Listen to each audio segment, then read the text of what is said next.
All right, guys, welcome to the Buff Show. And today we're going to talk about time clauses with Michaela Kerrigan. So you have a few of these deals going right now, don't you? Yeah, we've got 2 in a time clause right now, actually. Okay. Buyer or seller?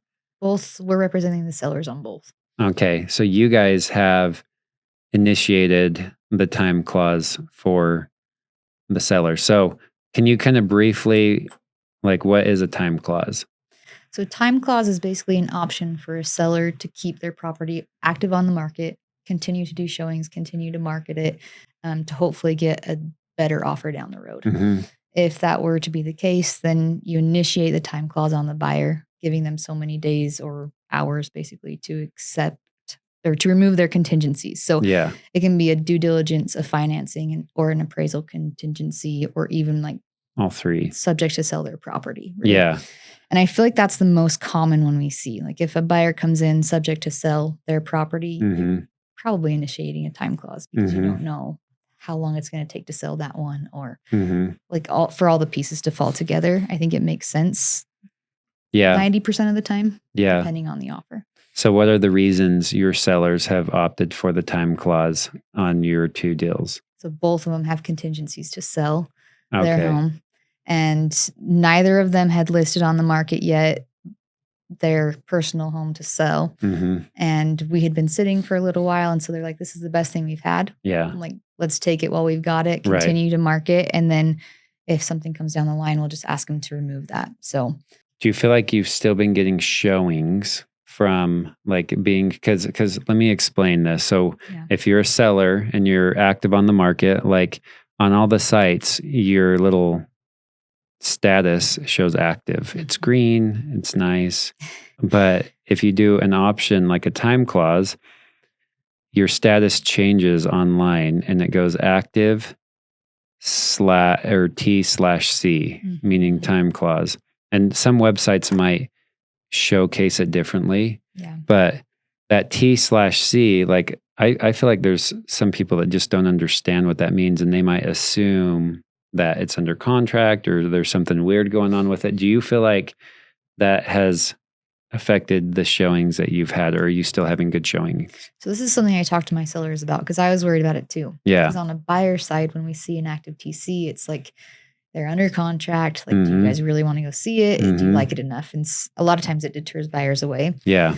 But on one of my listings, we actually started getting a lot more showings. Like people were like, "Oh, this one's actually maybe going to go. We want to go check it out." Interesting. And so that was interesting on that one. The other one, we haven't had any showings since Mhm. the active time clause, but it was slow beforehand. Yeah. So I think it could go either way, but I haven't seen it affect. I always tell sellers, and so we're going to cover this addendum in both lights. So we have buyers and sellers listening to this, and the pros and cons for both sides. So I haven't thought about that, but I did experience that recently. There was a house in Eden that we were looking at, or Liberty, and this was a few months ago, and I saw it go active T/C, and I'm like, oh shoot, I kind of wanted that house. Yeah. And then I start wait, can I pull any strings to make this happen? So that house had been listed for a few years on and off the Wow. market.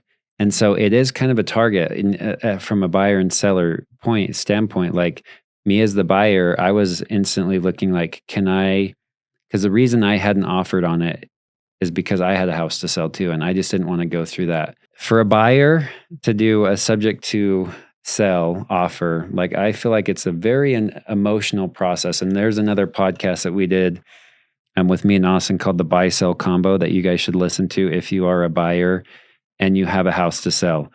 Because by putting your house, making an offer, tying a house up subject to your house selling, it's an emotional roller coaster. You don't know if your house is going to sell. You have this house under contract, so it gives you false hope that you can get it when your house still has to sell. And then you're in a rush to try and sell your house. And the sellers are also putting pressure on you, come on, get your house sold. We're not going to extend. And then it's just this hairy cycle that I don't really like. So I delayed waiting, but when I saw that go active T/C time clause, I'm like, oh shoot, maybe there's a way that I can swing it without selling our house. And so I do think, to your point, in a market where everybody is kind of right now, we're in October of 2024, it seems like everybody's on the fence, just like looking at the listings. Mhm. So I haven't heard that. It makes a good point. For a seller, it can bring more attention because all these buyers that are sitting on the fence that may be qualified to make the offer now see that it's a time clause, there is an accepted offer. And maybe that's just enough force to push them off the fence to be like, hey, we don't have a house to sell. We actually do want this house. Yeah. Let's make an offer. And that's kind of where my sellers ended up being, is they were like, well, we haven't gotten a ton of like serious buyers through yet. So Mhm. maybe like the showings that we have will be serious buyers that are like, Mhm. hey, we have no house to sell. We're Yeah. good to waive that. Like, Yeah, get us through. Let's write an offer. that's So, interesting. Okay. I like that. Let's talk about what this looks like for sellers. Obviously, sellers are the ones that pull this out as a tool to benefit them 95% of the time. I don't really see a case where this benefits the buyer, Mhm. other than it gives them a more confident feeling that they can buy the house, right? But it comes with strings attached. So for a seller, you're trying to sell your house and an offer comes along and they have something in their offer that you don't like. And typically it's a timing issue, whether they have a house to sell or they want to do, I've seen this with land, some land deals. The buyers want to see if they can subdivide it, or they want to see if they can, I don't know, it needs a perk test or something, and they want a month or 2 months due diligence. Well, the seller might not want to pull it off the market for that long. And so they're like, well, let's reserve the right to keep it on the market, to potentially take backup offers, and reserve the right to initiate, to kick these buyers out of position and make them perform sooner than later should we get another, like a better offer. So the things I want to highlight about this, so it's a right for the seller to keep the house or lot or property on the market. And then seller reserves the right that seller can continue to offer the market for sale and accept any backup offers. So, and if the seller accepts a backup offer, they may notify buyer in writing of an accepted backup offer. They don't have to, Mhm. but if they notify the buyer, then that's what initiates the time clause. And it's a weird name, but a time clause is because it then gives the buyer like it's a negotiated time frame. Typically, I see like 2-3 days is all. Yeah. It's like 48 hours to 72 hours to remove negotiated contingencies. And that could be due diligence, financing and appraisal, and subject to sell. Typically, when I see these, they're checking all those boxes. The sellers are. Not all the time. Sometimes it's just appraisal and or financing. It just depends on what's there. Funny story. There was a lot in Eden that we wanted to buy. It was $100,000 in Nordic Valley. We got it under contract and we wanted to do a perk. It was a perk test for the septic because there's lots up there that are unbuildable. And we go under contract, and I think we had like a 6-month contract. The sellers put a time clause on there, and no kidding, like it was like within the first week, they're like, we got another offer. I'm like, shoot. So we had to waive everything and basically close it up. We had to waive all of our contingencies, make our earnest money non-refundable. And I talked to a bunch of people and we ended up just backing out of the deal. And I wish I wouldn't have done it because that lot is worth $350,000-$400,000 today. And we had it under contract for $96,000. So I've been in this spot and I know what it feels like to have it like the rug pulled out from underneath of you. And we could have been like, no, we'll perform. And it could have been, that would have been an intimidating time. And I was just thinking why I stalled when I was saying that. This doesn't change anything about the deadlines that we accepted in the contract. Like I still probably would have had 6 months to close on it. They accepted the deadlines themselves. Yeah, they accepted the deadline. So I'm like, man, why didn't I just do that? I still could have done the perk test and everything like that. Worst case scenario, Lose your earnest. Worst case scenario, they sue me to perform, but like hoping that maybe I would just lose my earnest money. Like I could have had that approach and that outlook on it, but I didn't. And I kind of regret it now. So sellers reserve the right to initiate the time clause. There's a form. If you get a better offer, there's a form that you sign, you send it over, and that's what starts the time clause. And then the buyer has the right to remove the conditions. There was an offer recently. We were representing some buyers, and the house just went under contract with a time clause that they liked. The buyers had a house to sell. We wrote an offer. Sellers initiated the time clause with the other buyers. And I'm like, they're for sure going to back out. They have a house to sell. They're not going to take on this risk. They didn't. They stayed in. So I'm like, dang. So my clients didn't get that house. It was unfortunate. But another thing to note, like buyers, if this is initiated, there can be additional earnest money that needs to be deposited to like solidify the offer and make it stronger. And then if buyer does not remove the conditions, they're like, hey, we're all in, and we waive these conditions, or we waive these contingency periods, and then they're all in, or they can be like, hey, we're out, in which the earnest money would go back to the buyer. So, which is why, like, that brings up on the buyer's end. That's why it's so hard to be a buyer in a time clause, because you're under contract, but are you really, like, it can be pulled out from under you at any time. And that's kind of a hard place to be when you're trying to sell your house and find a new place to be. And so as a buyer, it is kind of stressful. And I'm trying to think about a good example. It's like I would compare it to, so let's compare it to marriage. So marriage is like you bought the house, you're on title. Right. Engaged is you are under contract.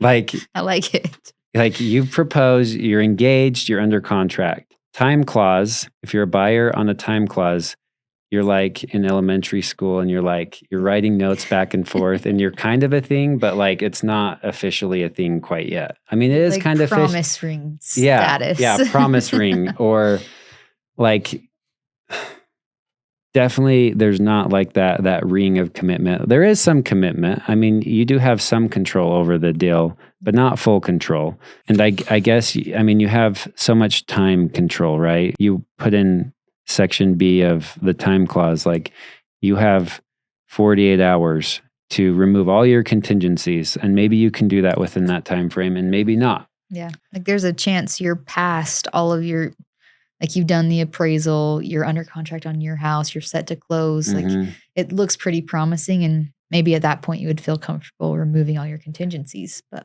the crazy thing is on my case, that scenario that I said, we had the funds, we had everything, we just weren't confident in the lot. So we could have bought that lot. We just opted not to do that.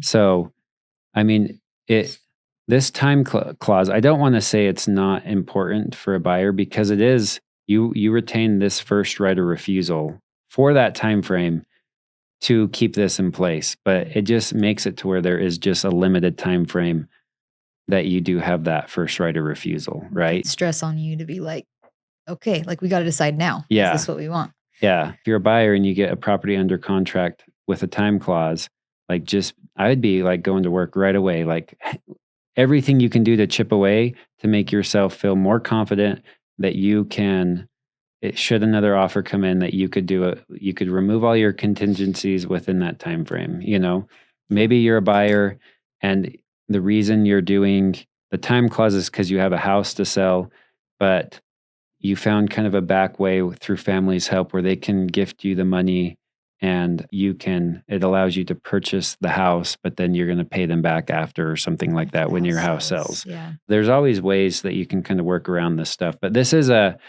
very, I mean, this is a good document, a good form to be aware of. And hopefully this gives you guys some insights as to ways that it can be used. I mean, really it's benefiting. I would say most of the benefit comes in for the seller, but there is benefit for the buyer, because it is that first right of refusal. Like you for sure have a say if you want to proceed with this house or not. It's just there's going to be more risk, basically. For sure. And it's nice to see these coming back, because I started real estate in 2020, and for the first 2 years you didn't see this. No. Like there was just such strong buyers that this really didn't exist. So this coming back is good. Yeah. I think there's potential here for a buyer to make something work. So yeah, there's pros and cons for sure. I would just, like, as a buyer, I think there's a lot of things that you can do before it comes to like doing the time clause to help set yourself up in a way where you don't even need this addendum. So, like we had, and some real life examples, we have multiple sellers selling with a house to sell. So when we go out and present offers, we have to disclose that they do have a house to sell. The kicker is on every one of these sellers, their house was already under contract. And so we would get buyer or sellers that would want to put this into place with our clients. And I'm like, no, because our dates are no different than any other buyer just getting a loan. Yeah. Like yes, we've staggered our dates so that if the buyers back out on their house, they would back out on this house. But like, we're not asking for any more of a time commitment than you would be asking for with a normal conventional buyer. For sure. And so we could, like, there was one case where the sellers was pushing this, and I'm like, look, like, we're just waiting on the appraisal on her house. You're just wasting time right now trying to get this signed. My seller doesn't want to, or my buyer doesn't want to sign it because like this is unnecessary. We're doing like a 30-day close here. Like, why do you have a time clause in here? You know, another deal, like I have a multiple of these deals going where my clients are selling a house and then buying a house. One of them, the sellers were not super stoked about their house to sell. And so after due diligence, they just put $1,000 non-refundable earnest money to make them feel good. But we didn't have to do this option to keep the property on the market time clause. There was a deal earlier this year where we put a house under contract for some sellers with this time clause. The buyers had a house to sell. And this was an interesting story. Buyers did their inspection. They did all the stuff during this time frame, which reminds me, you have a story that you need to talk about that. But the buyers did their inspection. They came back. We negotiated a few things, but then their house still wasn't selling. And then the buyers came back to my clients and said, hey, we're going to need more time to get our house sold. So we need to extend our dates. And my clients were like, nope, we don't want to give you more time.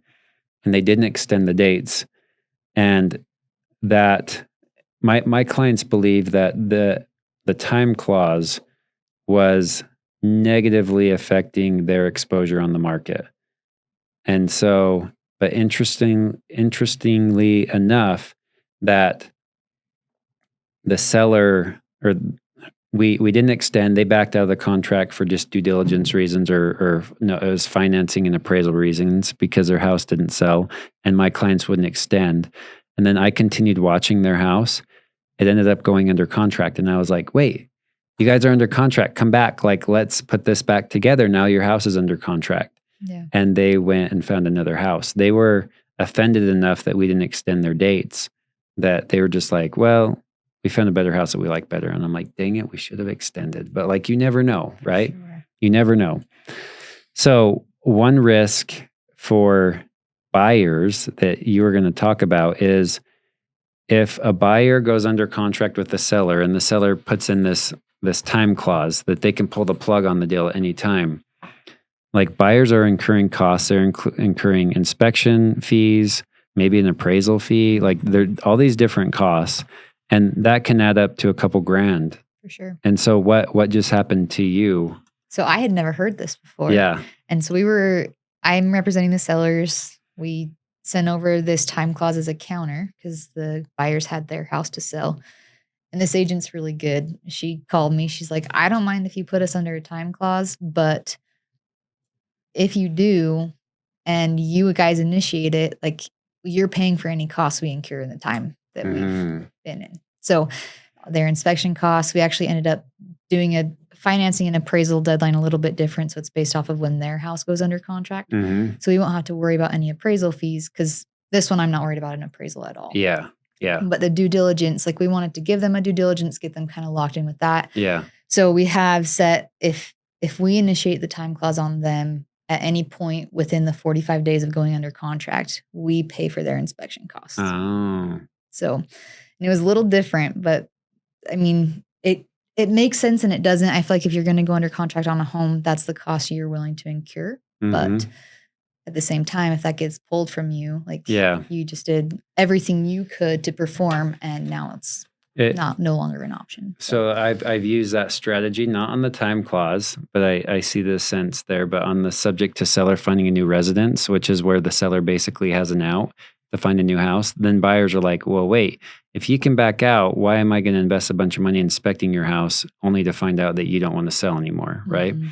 And so I've seen people put that lingo in there where it's like, hey, if you pull the plug on this, you're reimbursing us all of our hard costs of inspections and appraisals and things like that. Because you don't want to just sit there and be like, well, we're just going to wait. Like, you want to keep the ball moving in hopes that your house does go under contract and things progress. But you also want to have, like, if the plug's pulled, it's smart to have that into place there so that you're not just eating a bunch of wasted costs, For sure. So I think a lot of times it can sound so good to be like, oh, like we'll find a house and then we'll sell ours and we'll just go subject to us like selling our home. Yeah. And it sounds like it's gonna go so well. And it's then not. there's like curveballs Yeah. that come on all sides. And so back to your podcast that you and Austin did, like the buy sell combo is a good one because you can look at all the options you have. Yeah. And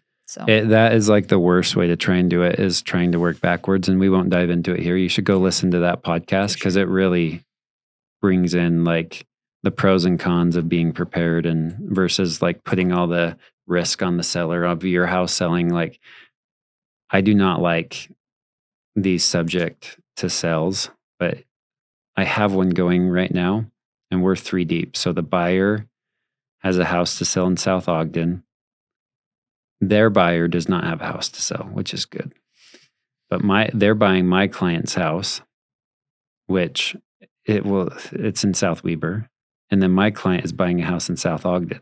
So it's all contingent upon the one buyer in the very beginning closing on that client's house, which then funds my client's house, which then funds that other house. So we're 4 parties deep that are being affected, from the buyer that initiates it to that seller, and my seller being the buyer, and then that seller.